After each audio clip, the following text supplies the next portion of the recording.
They called themselves the Concord, a union of 1,000 worlds, 10,000 years old, ruled by those who believed time itself had granted them wisdom. In their halls, carved from moons and stars, they spoke of order, of peace, of enlightened dominion. To them, power was not a thing to be questioned, only maintained. When humanity entered their gaze, we were nothing more than a footnote, young, eager, irritating in our optimism. The Earth had risen quickly, from fractured continents to a united planetary force, in under a century. Humanity arrived at the edge of the galactic stage not with fire, but with open hands. We brought cures for diseases that still ravaged ancient empires. We offered food, synthetic and natural, that could thrive in toxic atmospheres. We shared energy systems capable of powering worlds without harming a single ecosystem. We had no need to conquer. That confused them. To the Concord, such generosity was weakness. They interpreted peace as submission, compromise as cowardice. Humanity's humility was mocked, in whispers, in galactic forums. Diplomats from Earth smiled, endured the insults, and still extended olive branches. They believed in something the others had long forgotten, coexistence. But peace was never profitable. The economic treaties, drafted in gilded council chambers, always favored the Concord's oldest species. Humanity's requests for fair trade were buried in bureaucracy. Our border colonies faced sabotage, disguised as accidental navigational errors, piracy backed quietly by council intelligence. Arms grew bold in human sectors. When Earth responded with patrol ships, the Concord accused them of militarizing trade routes. They underestimated our patience. That was their first mistake. Humanity absorbed insult after insult with unnerving calm, not because they were afraid, but because they were watching. Cataloging every betrayal. Measuring every lie. What the Concord failed to see was that humanity was not bowing. They were studying. Calculating. Waiting for a line to be crossed. And that line came closer each day.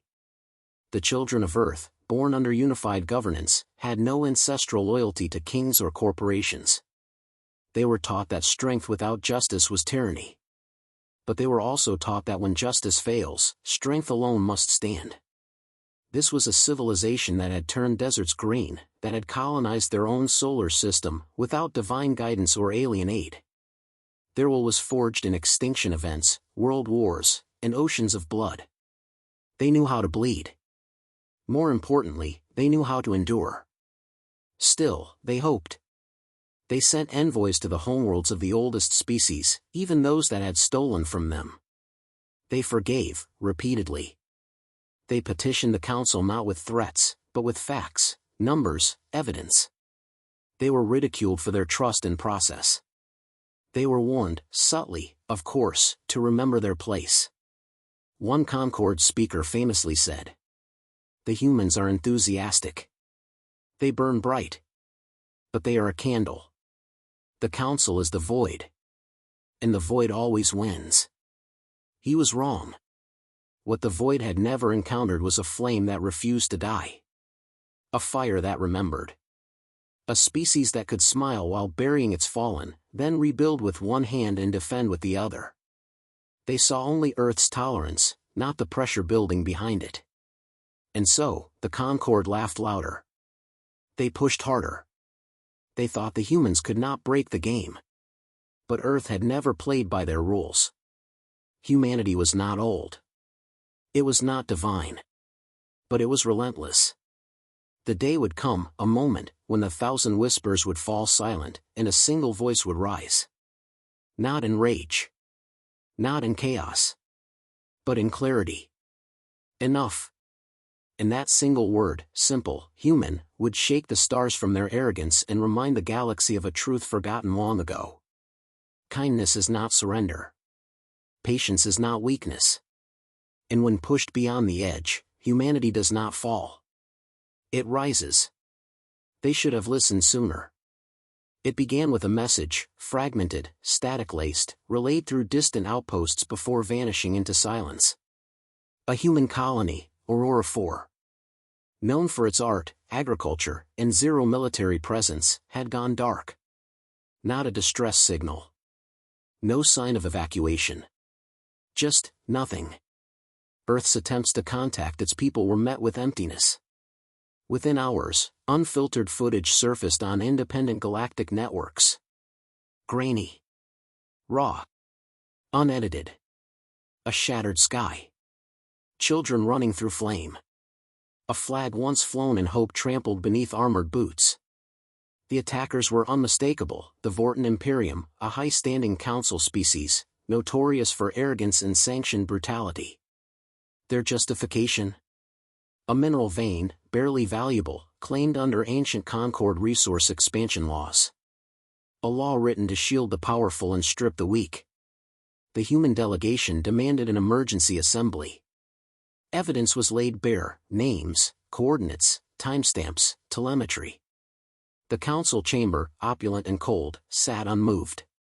The Vorten representative called it an unfortunate enforcement of territorial compliance. Others nodded. A few even chuckled. Sanctions? None. Reparations? Laughed away. When Earth's lead ambassador stood in silence, the Concord speaker advised emotional restraint. Across Earth and its colonies, screens played the footage. Not once. Not 10 times. Every hour. Cities stopped. Spaceports paused. Farmers. Engineers. Scientists. Everyone watched, not for shock, not for grief, but to remember. It wasn't just the dead. It was the smirk on the face of the Vorten commander as he ordered the final strike on the colony's central tower. A cultural archive. Not a threat. Just history, deleted for pride. Protests erupted. Massive. Synchronized. Billions marched, not with signs, but with silence. A shared understanding echoed through every human channel. This was no longer diplomacy. It was degradation. Still, Earth made one final attempt. They offered mediation.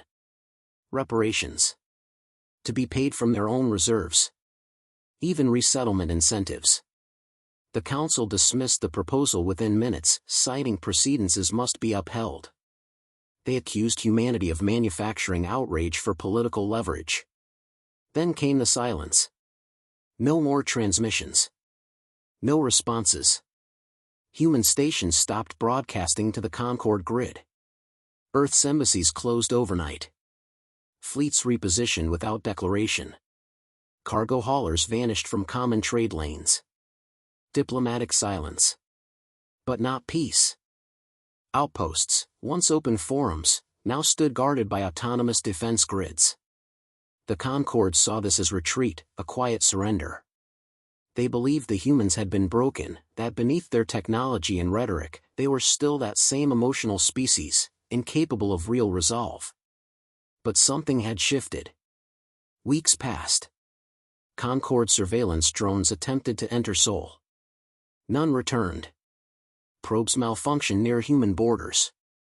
Council analysts issued reports filled with contradictions, spatial distortions, jamming fields, weapon signatures unidentifiable by any known standard. The only message received in that time was simple. We have heard you. It wasn't bluster. There were no threats, no ultimatums. Just 5 words delivered across every council frequency in perfect synchronicity. It was the absence of anger that unsettled them. No shouting. No war drums. Just a tone of certainty. A tone that made even the most prideful species pause. In that moment, the Concord realized something far more dangerous than rage had taken hold: resolve. Not the kind built on desperation, but on decision. Humanity had weighed their options, assessed their allies, and found no justice in the system they had respected for so long. And so, they stopped respecting it. The Vorten, still drunk on their hollow victory, prepared for retaliation from a few skirmishers. They dismissed the idea of a larger campaign. Their fleets were stationed comfortably within the illusion of immunity. They didn't understand. They believed they'd killed a village. What they had done was ignite a species. History would not remember Aurora 4 as a loss. It would remember it as the fulcrum, a single atrocity that redefined the moral axis of the galaxy. Not because it was the worst thing done, far from it. But because it was the last thing done, before humanity ceased asking for justice and began delivering it. And when the humans moved next, they would not speak. There would be no appeals. No declarations of war. Just action, calculated and cold, born not from hate, but from a final, irreversible decision. Enough. The silence that followed wasn't absence. It was orchestration. Earth vanished from diplomatic channels. But it hadn't gone dormant. Communications turned internal, encrypted, routed through isolated networks layered across light years. Civilian broadcasts ceased. Commercial data feeds ended. The outer worlds were locked down under classified protocols. It wasn't fear. It was control. Resource shipments disappeared from Concord markets. Where humanity once flooded trade routes with agricultural surplus, medical goods, and fusion components, nothing remained. Stations that once bustled with commerce now showed no activity. When Concord probes approached, they were met with artificial blackouts, sensor distortions, dead zones, gravitational interference that didn't align with any recorded natural laws. No explanations were given. The human military, long decentralized and focused on peacekeeping, unified without announcement. Assets that hadn't been active in decades were reactivated. Deep space platforms lit up, empty shells no longer. The Council attempted to monitor the changes, but found their own networks compromised. Slowly. Methodically. Humanity had mapped and infiltrated key data infrastructures across the major species. Accessed. Observed. Stored. Then, disappeared. Leaving behind corrupted files, false signatures, and silence. Recruitment centers reopened, quietly. No fanfare. No propaganda. But the lines formed instantly.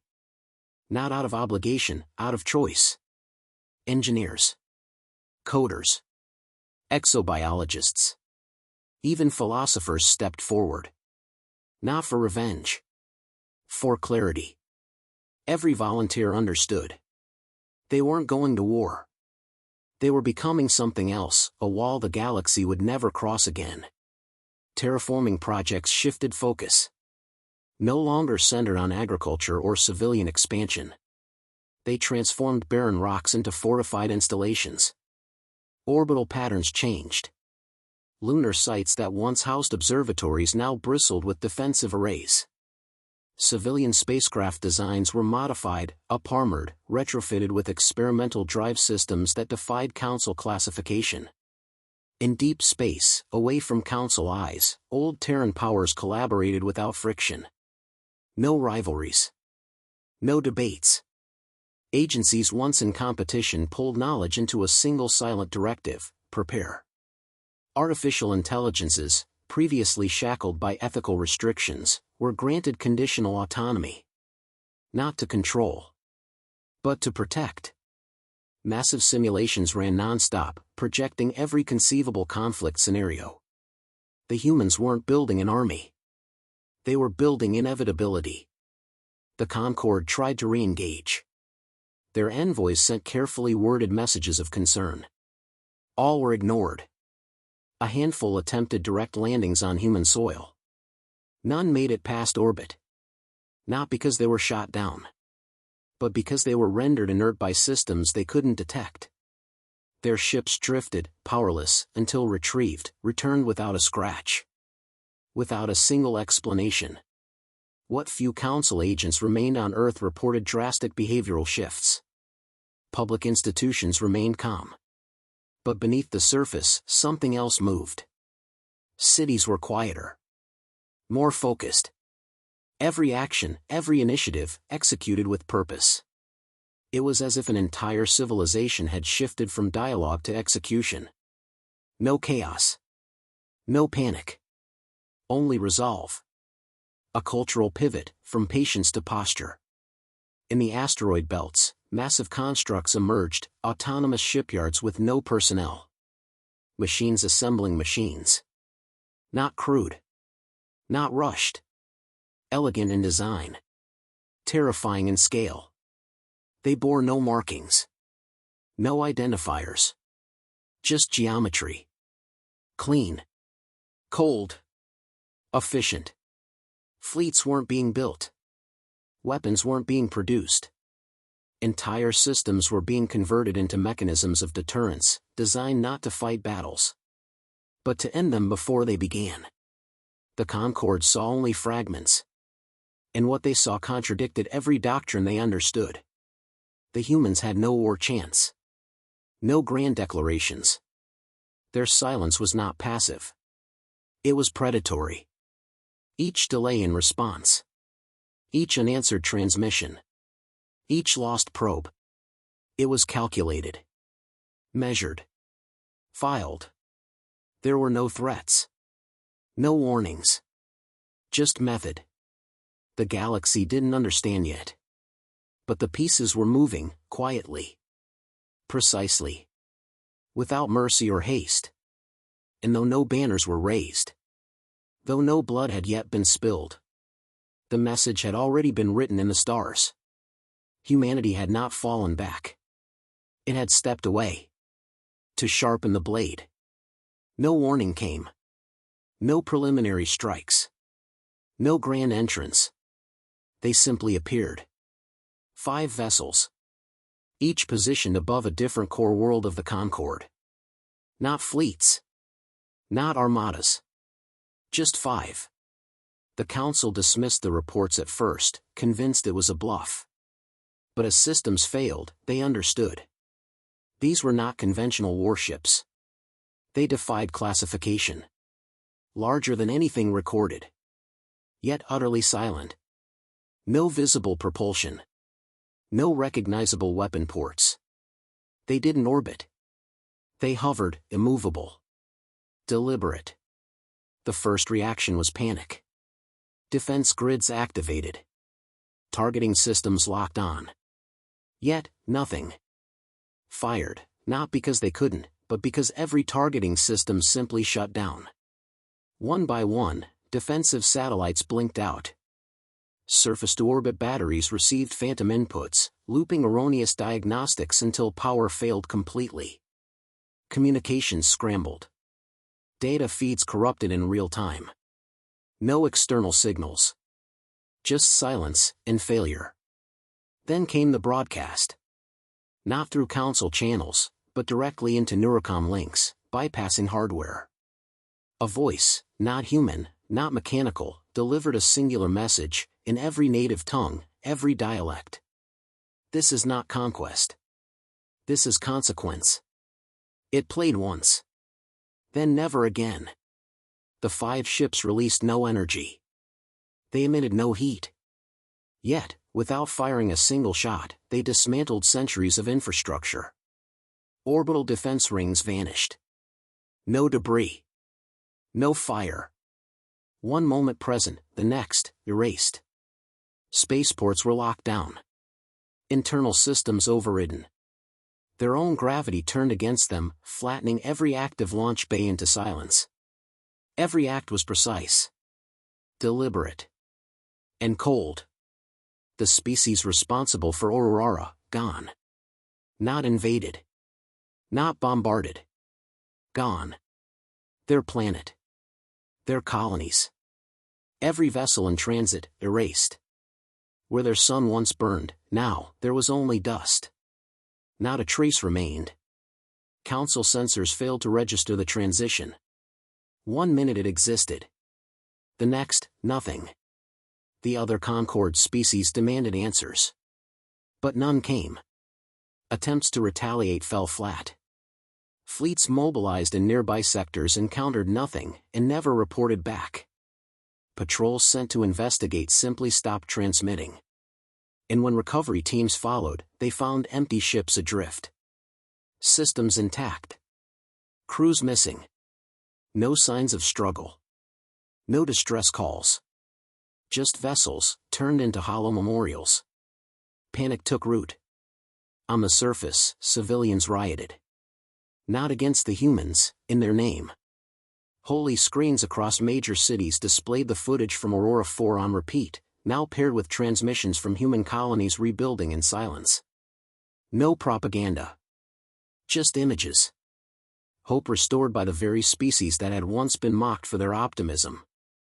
Governments fractured under the weight of their own hypocrisy. Those who had cheered during the colonial massacre now begged for ceasefire.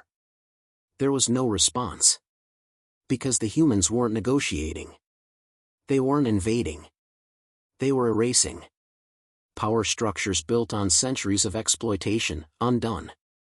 And done without losing a single soldier. Concord strategists scrambled for patterns. They found none. The attacks weren't random. Yet didn't follow any established doctrine. Key production hubs, untouched. Civilian routes, unmonitored. But hidden research stations working on human-targeted bioweapons, gone. Secret stockpiles of experimental war matter, incinerated before they were ever deployed. Humanity had rewritten the rules of engagement. No show of force. No collateral damage. Only surgical, irrefutable outcomes. Their ships never moved, yet results rippled across sectors like gravitational shock waves. Species that once dictated law now whisper of survival. The Council, once arrogant and eternal, found itself unable to meet, paralyzed by internal betrayal and fear. Delegates resigned in clusters. Entire species chose neutrality, declaring non-alignment with their former allies. The Concord's authority collapsed. Not under bombardment, but under the weight of its own exposure. Humanity hadn't waged a war.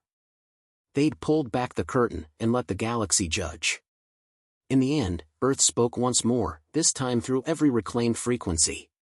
We asked. We warned. You refused. This is not revenge. This is justice restored. And with that, the ships vanished. No fanfare. No trace. Just a cold realization that a line had been crossed, and the consequence had arrived. The galaxy didn't speak for a long time. Not out of reverence. Out of uncertainty. What had happened was not a war. It had no battles. No diplomacy. No surrender. It was an event. A shift that didn't ask for permission. Humanity had withdrawn its hand, and replaced it with a mirror. The Concorde saw itself clearly. And it flinched. Worlds that once mocked Earth now echoed its warnings. Statues of ancient conquerors were pulled down. Schools rewrote their histories, this time with honesty. What used to be dismissed as human sentiment became policy. Former allies of the Council scrambled to claim neutrality, terrified they might be next. But there were no more ships. No threats. Humanity had done what it came to do, then disappeared, leaving behind nothing but silence. And the consequences of action. In the vacuum of fear, a strange thing happened. Order returned. Not through enforcement, but through choice. Species once bent under the Concorde's weight stepped into autonomy. Trade resumed, this time balanced. Borders stabilized. With the hierarchy shattered, collaboration replaced coercion. The shift hadn't been forced. It had been revealed. The galaxy had seen what power looked like when driven not by greed or conquest, but necessity. And it couldn't unsee it. Humanity said nothing. They didn't send envoys. Didn't claim credit. Didn't build monuments. They returned to their worlds. Closed their gates. And focused inward. When asked for explanation, they gave none. When thanked, they offered no response. They had not come to lead. They had come to correct. But their absence carried weight. Every Council archive now began with a single line.